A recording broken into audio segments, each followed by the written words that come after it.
Pa kemi një pyetje këtu. Disa dietar po thonë që mos të marrim diturinë nga Sheikh Sefer Hawali dhe Sheikh Salman Auda, e disa thonë se këta janë të mirë. Çka është mendimi yt, a të merrem për këtyre dituri apo jo? Realiteti është kupton që unë nuk do të merrem me këtë pyetje, as të jap përgjigje çështjeve të tilla, kupton. Se unë kam hyrë këtu, kupton, për të bërë dobi vetes time fillimisht, kupton, dhe për ngjuar vëllezër musliman e të përfitojmë në gjatë hajrit, kupton, lidhje me fen tonë, të mësojmë tauhidin, të mësojmë ibadetin e saktë, edhe të mësojmë sjelljen e lartë që kanë qenë në të shok Muhamedi sallallahu alaihi wasallam dhe shokët e Muhamedit sallallahu alaihi wasallam. Por se po bëhen shumë, sa që theme, shumë fjalë, qarkullojnë biseda, fetua e gjëra, domethënë ndërmjet njerëzve dhe sidomos njerëzve të paditur, njerëzve kupton që nuk janë të mëkambur në dije, merren me çështje të tilla, kupton, një dietar ka thënë për fulanin kështu, tjetri ka thënë për fulanin kështu, ky do veçë kështu, tjetri kështu, e gjëra të tilla, kupton, të cilat nuk po krijojnë gjë tjetër ndërmjet muslimanëve, përveç se ngatarresa, përçarje dhe probleme, dhe sidomos ndërmjet selefive për tyre, gjë e cila kupton i kënaq kundërshtarët e tyre, të cilët nuk ftojnë tauhid, nuk ftojnë ibadetin e saktë dhe nuk ftojnë në menhexhin që ka qenë te Muhamedi sallallahu alaihi wasallam dhe shokët e tij. Për këtë arsye, duhet të tërheq vëmendje vëllezërve, kupton, që mos merren me gjëra të tilla. Si është fulani dhe si është allani. Kjo është pika e parë. Pika e dytë, se kjo është më e hajrit vallahi. E në qoftë se nuk do ta ngjoni këtë, atëherë dëshiroj të tërheq vëmendje për disa baza. Baza e parë është, kupton, që mishia dhe armiqësia në fenë islame bëhet për Allahun, për të dërguar në tij dhe për sunetin e Muhamedit sallallahu alaihi wasallam. Dhe nuk bëhet për fulan dietar apo fulan daveçi dhe fulan grup apo fulan njeri. Nuk lejohet që të domethënë dashuria dhe urrejtja, grupimi dhe ndihmimi, misia dhe armiqësia të bëhen për hir të personave të tillë. Sheikhul Islam Ibn Taymija rahimullah ka përmendur në Mejmu'ul Fatawa dhe ka thënë: asnjëri nuk ka të drejtë që të marrë një person të caktuar dhe të dojë dhe të urrejë për hir të tij. Gjithashtu asnjëri nuk ka të drejtë, kupton, që të caktojë një person dhe të urrejë, domethënë të dojë atë që urren dhe të urrejë atë që e don ata. Pra kjo është një bazë madhështore që ne duhet ta kemi parasysh. E në qoftë se ne do t'i sprovojmë tani njerëzit, çfarë thua për fulanin, në qoftë se për shembull tek pyet që ky person madhrohet, lavdrohet, vlerësohet dhe ti e vlerëson e madhron e don e respekton sikur sa ai, atëherë thotë ti qoka me ne. Në ana tjetër kupton pyet çfarë thua për fulanin që mendon se është bidatçi, në qoftë se ti e shan, thotë qoka me ne. E në qoftë se ti thua jo ajo është për herë sunetit, kështu është mendimi i tij pra. Ai thotë kupton që s'ka rregull, pas ka defekte në menhex, pas ka gjëra të tilla, që ka një grupi tjetër, pra kjo është e urryer, kjo do të thotë që njeriu të kalojë në grupacion anë ka nuk e mendon. Kjo është domethënë pika e dytë, që neve kupton. Edhe pse mund të kemi një mendim të caktuar lidhje me fulan, lidhje me allanin, lidhje me x-in, lidhje me këtë diet daveçin, lidhje me atë dietar, lidhje me këtë person, kjo nuk do të thotë kupton që ta armiqsojmë njëri tjetrin, që të urrejmë njëri tjetrin apo që të vihemi kundër njëri tjetrit. Pika tjetër është kupton që neve për sa i përket rregullave të bidatit ose për sa i përket bërjes bidatçit të njerëzve, alhamdulillah ehli suneti kanë rregulla të qarta, kanë kritere të caktuara që njeriu duhet i njohë dhe të cilësojnë njerëzit bidatçi sipas tyre, sikur se kemi përmendur edhe në herët e kaluara.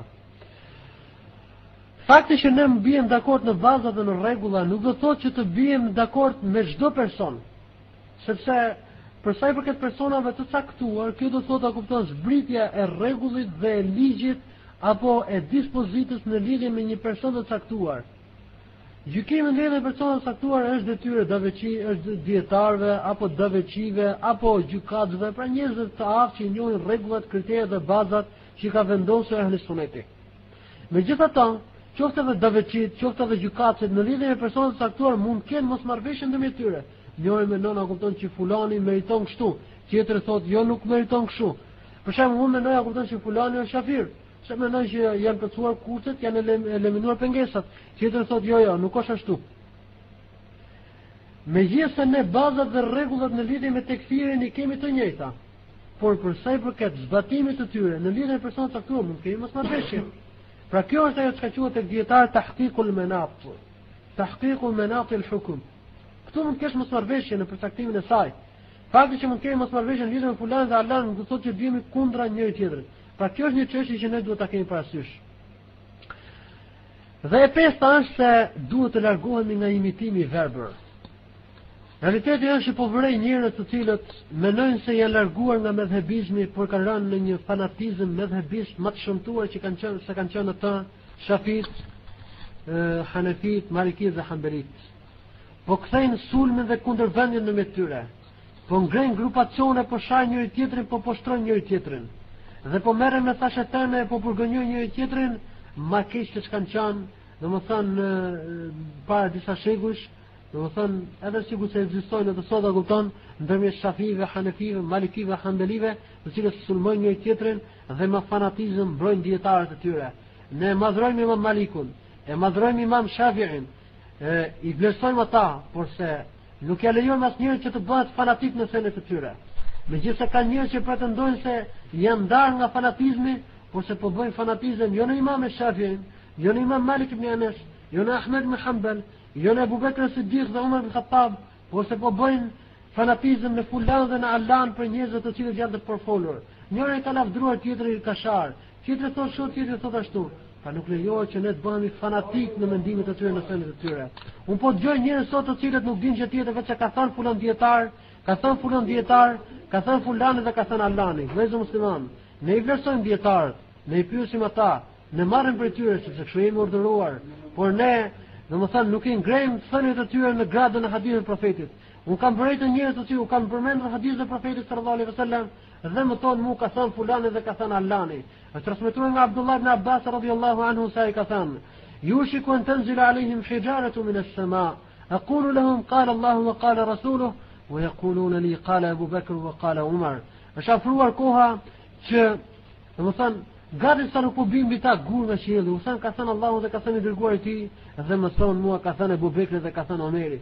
Pra ky fanatizëm i verbër, kjo ndjekje e verbit që ka ekzistuar në kohët e kaluara është domethënë është demonstruar dhe është shfaqur tek disa njerëz që pretendojnë ndjekjen e dietarëve.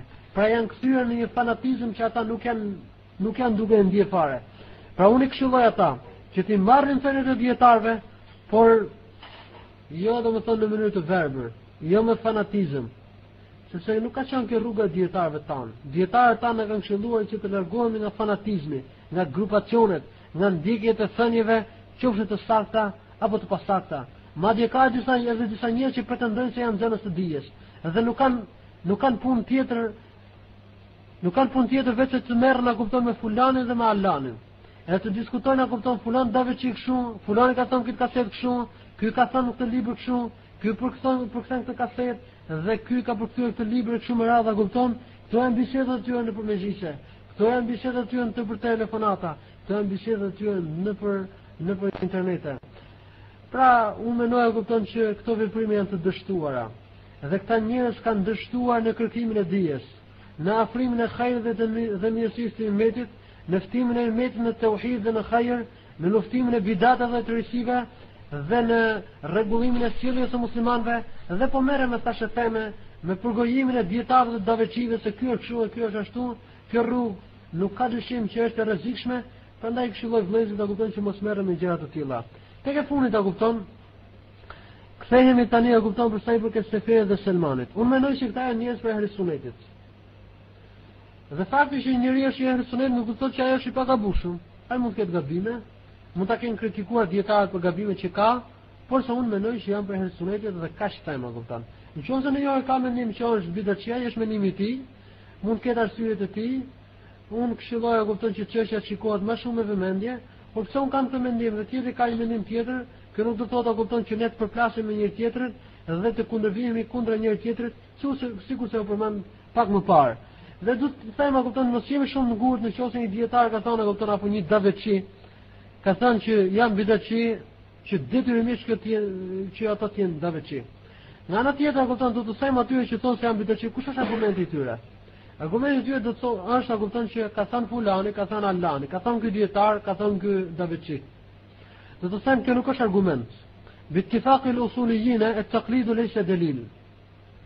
Imitimi dhe transmetimi i thënieve të tjerëve nuk është argument, nuk ka qenë dhe nuk do të jetë asnjëherë argument. Kështu që në debatim, në dialog, në gjykimet e të tjerëve nuk bën dobi imitimi. Ti mund punosh me këtë imitim për veten tënde, por që të ftosh muslimanët e tjerë, e njerëzit e tjerë, madje edhe daveçit, e gjykon ndaj daveçive, duke imituar një person apo tjetër, kjo nuk është e drejtë. Pa njerëz që pretendojnë se njohin gjerhin dhe ta'dilin, nuk bën gjë tjetër, a kupton, vetë se yanquluna qawla fulan wa allan, transmetojnë fjalën e fulanit dhe të allanit, edhe kështu gjykojnë për njerëzve, edhe kjo është rrugë e padrejtë.